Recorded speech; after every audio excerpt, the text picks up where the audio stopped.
تین لوگوں کا ذکر اللہ نے قرآن میں جگہ جگہ بکھیرا ہے. پہلے لوگوں کا ذکر بھی قرآن میں تشریح ہے، پورے قرآن اس کی تشریح ہے.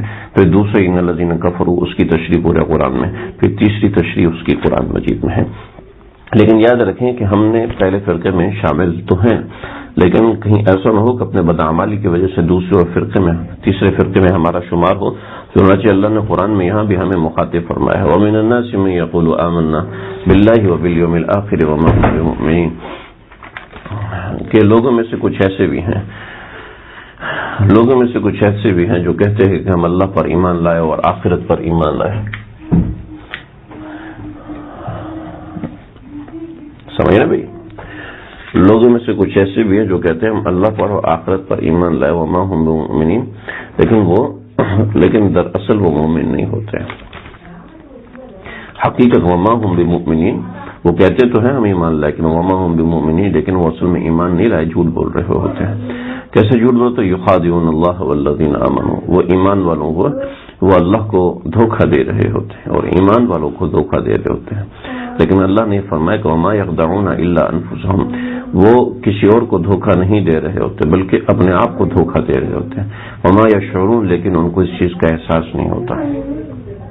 بڑی اہم بات ہے، بڑی اہم بات. ومن الناس من یقول آمنا باللہ وبالیوم الآخر وما هم بمؤمنین، لوگوں میں سے کچھ ایسے بھی ہیں کہ جو کہتے ہیں ہم اللہ اور آخرت پر ایمان لے کر آئے ہیں لیکن دراصل وہ مومن نہیں ہوتے. اللہ اللہ، یخادعون اللہ، یہ بدعملی کے ذریعے سے دھوکہ دیتے ہیں، بد اعتقادی کے ذریعے سے دھوکہ دیتے ہیں. آپ خود سمجھیں کہ جو شخص گناہ کر رہا ہے وہ یہ سمجھتا ہے کہ اللہ دیکھ ہی نہیں رہا، لیکن اللہ تو دیکھ رہا ہے. وہ دھوکہ دے رہا ہوتا ہے خود کو اور دوسروں کو دھوکہ دے رہا ہوتا ہے جو چھپ کے گناہ کرتا ہے. وما یخدعون الا انفسهم، وہ اللہ کو، مومنین کو دھوکہ نہیں دے رہا ہوتا، دراصل اپنے آپ کو دھوکہ دے رہا ہوتا ہے. اور مجھے کیسے پتہ چلے گا یہ شخص کون ہے؟ اللہ نے فرمایا فی قلوبہم مرض، ایسے لوگ وہ ہیں جن کے دلوں میں مرض ہے، جن کے دلوں میں مرض ہے. کیسے پتہ چلے گا مرض ہے؟ مرض نفاق ہے، یہ منافقین کے لیے ذکر ہے، باقی دوسرے لوگوں کو اللہ نے چھوڑ دیا. فی قلوبہم مرض، یاد رکھنا ایک بات، جہاں پر بھی دو زبر دو زیر دو پیش آتی ہے وہاں پر جو مطلب ہوتا ہے وہ عمومی ہوتا ہے، وہ کوئی خاص مطلب نہیں ہوتا. عمومی مطلب یہ کہ وہ مطلب سب لوگوں کے لیے ہوتا ہے، کسی ایک بندے کے لیے وہ مرض وہ معنی نہیں ہوتا. اور دوسری بات یاد رکھیے گا، آپ نے قرآن مجید کے آیات دیکھی ہیں، اس میں جگہ جگہ کہیں لام الف لا لگا ہوا ہے، کہیں طا لگا ہوا ہے، کہیں جیم لگا ہوا ہے، کہیں اس کے علاوہ کچھ اور علامت ہوتی ہے، لیکن کہیں طا، کہیں جیم، کہیں لام الف لا اور کہیں چھوٹا سا میم لکھا ہوتا ہے وقف لازم کا. اس کا معنی کیا ہوتا ہے؟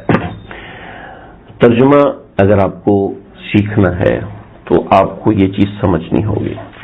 جہاں پر بھی لام الف لا آتا ہے اس کا معنی یہ ہوتا ہے، تجوید کے اعتبار سے تو آپ یہ سمجھیں کہ جگہ رکنا نہیں ہے. کیوں یہ رکنا؟ اس لیے کہ یہاں پر ایک مسئلہ ختم نہیں ہو رہا بلکہ یہ مسئلہ آگے سے کنیکٹڈ ہے، یعنی آگے سے جوڑا ہوا ہے. فی قلوبہم مرض، ان کے دلوں کے اندر مرض ہے. تو اللہ نے لام الف لا آگے علماء نے لگایا لام الف لا، تو اللہ نے فرمایا فزادہم اللہ مرضا، جس کے دل میں مرض ہے نا اللہ اس کے مرض کو بڑھاتے رہتے ہیں اگر وہ اس کی اصلاح کی کوشش نہیں. قد افلح من تزکا، پاک کامیاب وہ شخص ہے جو کہ اس کا تزکیہ کرا لیتا ہے، اپنے مرض کا تزکیہ. تو یہ مرض کیا ہے؟ مرض کیا ہے؟ یہ مرض یہ ہے اپنے آپ کو دھوکہ دینا، یہ مرض ہے.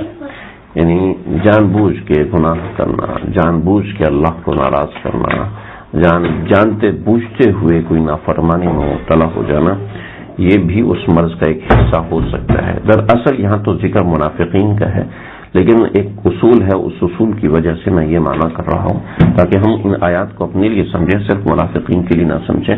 لہذا جو اس مرض کی اصلاح کی طرف نہیں جاتا تو فزادہم اللہ مرضا، اللہ اس کے مرض کو بڑھا دیتے ہیں.